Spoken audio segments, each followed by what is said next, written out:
करे जाहो सोहर गवाए लागी। ठाकुर जाति के लग जाई मोहर करे जाओ सोहर गवाए लागी।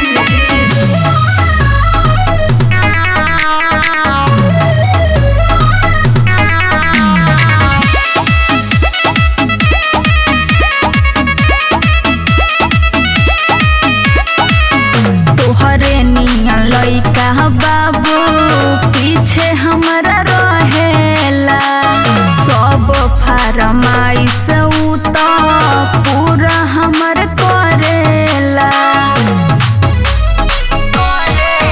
भले सब जाते तोरा के छोड़ देले बा, हई ठाकुर जी के लइका धके कोड़ देले बा।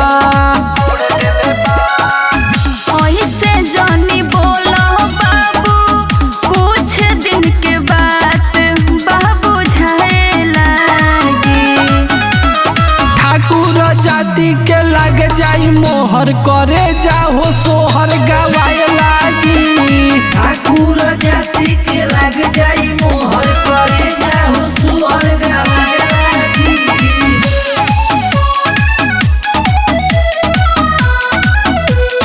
म्यूजिक बाय विशाल यादव।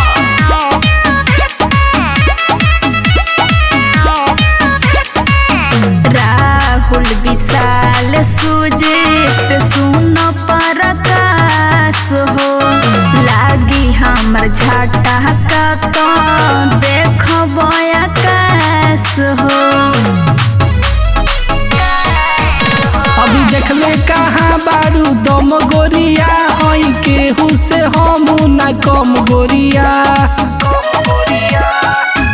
आता ना जे बोलो तारो तोहरो ई देहिया भभाए लागी।